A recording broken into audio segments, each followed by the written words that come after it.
Hey y'all, I ain't done a really much of a political commentary or a current events commentary as of late, so figure I'm going to weigh in a little bit on what I think about some stuff, just so that y'all haven't forgotten that side of my channel. I and my wife were watching the rally last Saturday in Pennsylvania live when all of that happened, and although it wasn't the first time that I had had this discussion with my wife, but it was the first time that I had felt almost compelled to just sit and watch one of his rallies. Y'all, I have never watched a Trump rally.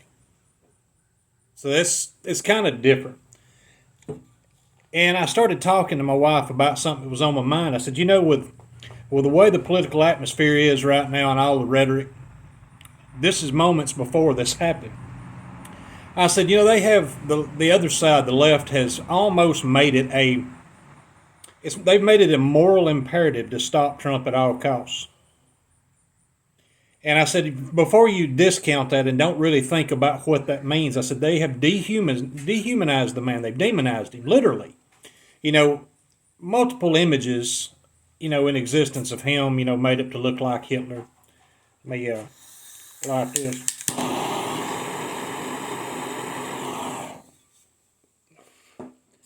And I said, at the very least, that message is not falling on all deaf ears. I said, somewhere, at some point, sometime, there has to be someone who's impressionable who feels a call to action. Maybe they mean for that to happen, maybe they don't. I have my opinion. I think that there are definitely people who hoped that something like that would happen. And I believe they knew when they when they said the things that they did, when the president was talking about being a bullseye or a target on Trump, and going back to during his presidency, when you see useless dopehead Snoop Dogg, shooting Trump in effigy, whatever, somebody that's supposed to look like him or whatever, and you see Kathy Griffin holding the severed head of Trump. Who thinks that there's not a message in that?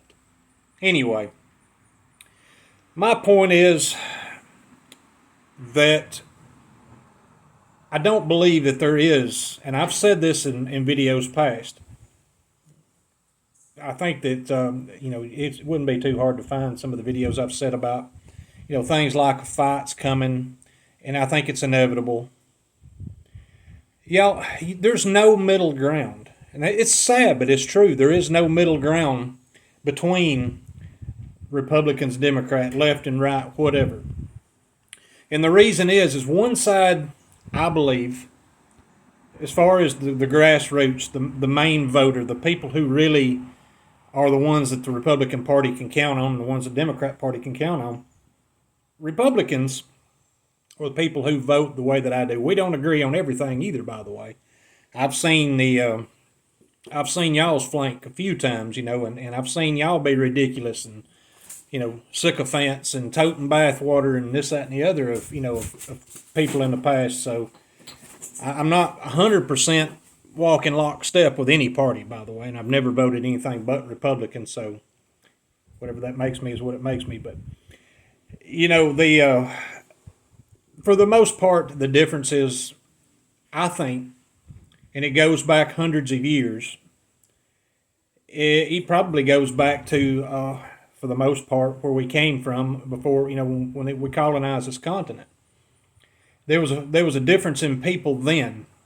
The difference in the people who settled in Virginia 10 years roughly ahead of the people who came into Plymouth Rock, and how everybody thinks that was the beginning. That wasn't the beginning.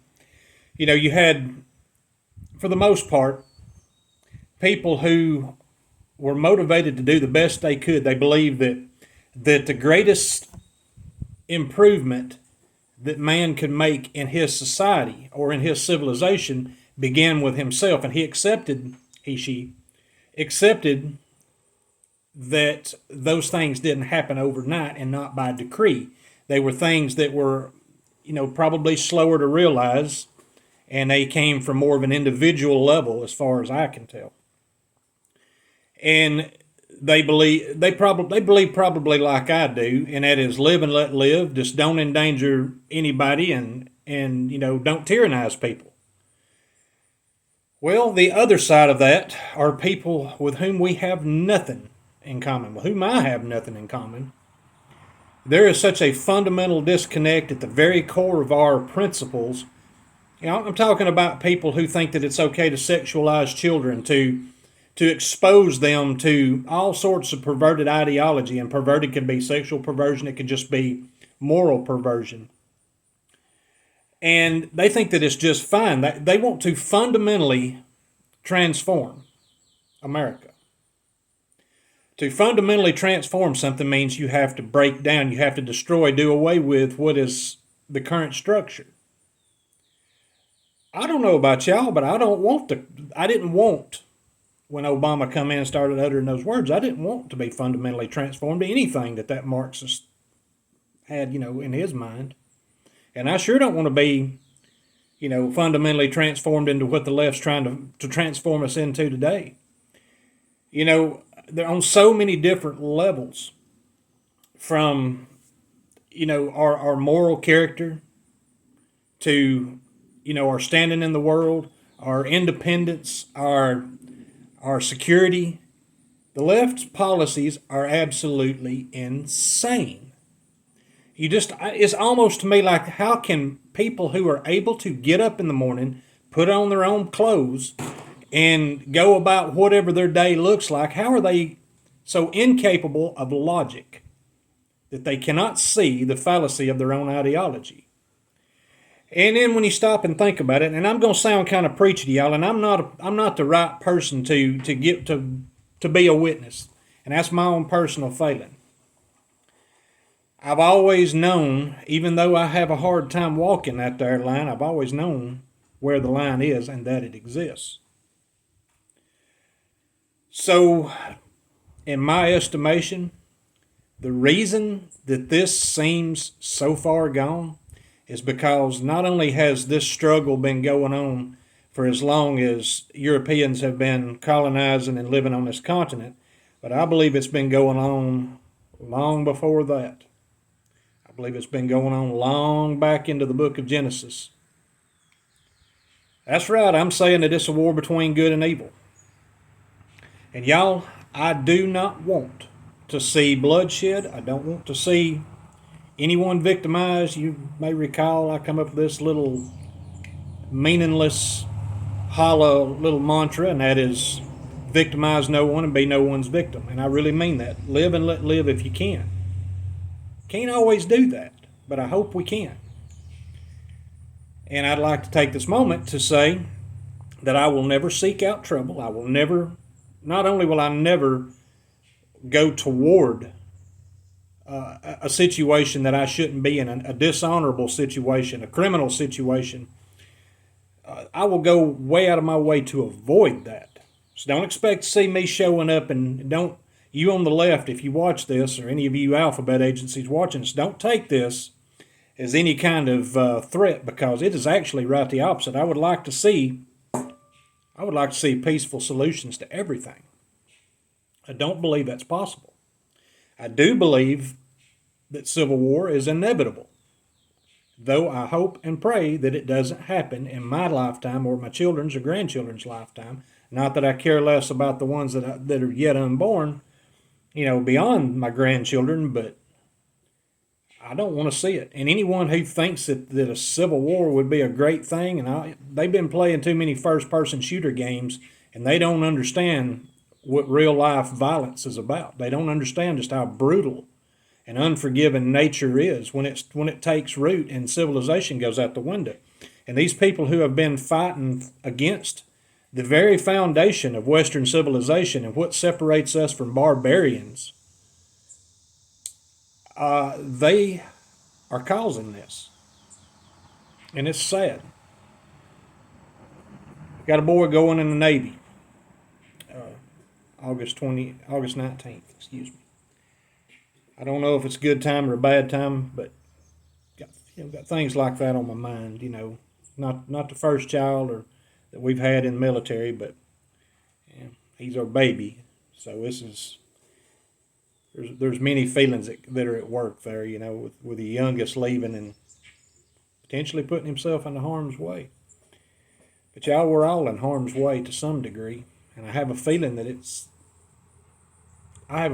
going to get a lot worse. Saturday, before Trump got up,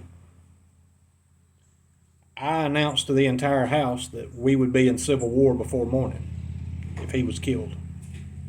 And I do believe that. Once again, I'll not be the person starting it. I promise you that. I'll be far, far from the first person. And I'll be the one hoping and praying it don't happen. But y'all, this is a tinderbox, and all those little idiots who got on whatever their social TikTok or whatever that crap is that I don't ever use or ever see hardly. All those little fruits who got on there and started running their mouths about how they wished that, that he had been killed. You idiots have no idea. No idea what you're messing with.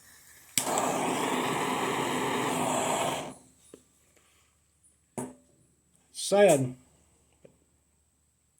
Y'all, I don't see this ever fixing itself any other way other than through blood, and it would be horrific. It would be terrible, and I hope it don't happen. So anyway, that is my little rant and ramble and sharing my thoughts and opinions, and I'm sure someone's going to say something about it.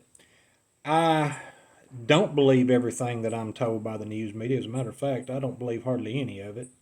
And I certainly don't believe anything that any alphabet agency says. I'm not given easily to taking up conspiracy theories. And I know people that I talked to on that day within minutes who went straight to it just as fast as they could get to it. Some of them are in my family, some of them ain't.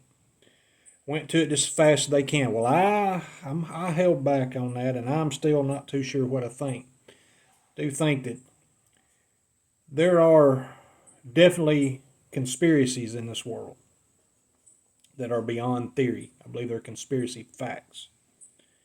I believe we've lived through quite a few of them in my lifetime. And I just don't see how all of the things that seem to have went the way that they did could go the way they did unless one of two things are true. Either some of the command structure in the protection, whether it's Secret Service or Homeland Security or whomever, either they are completely inept, and I mean inept, or they're complicit. You don't have to do it yourself. You don't even have to set it up. All you have to do is turn your head and whistle a minute. Look away and let bad things happen. It's not impossible. As a matter of fact, I'm starting to wonder about it.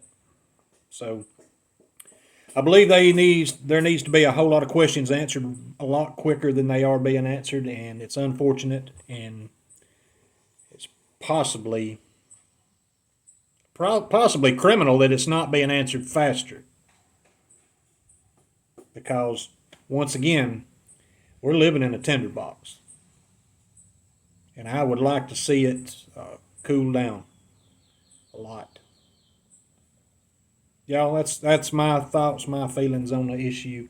And I know we're not trying to discuss all feelings and whatever all the time, but we've all got our opinions. There's mine. Appreciate y'all watching. We'll talk to y'all later.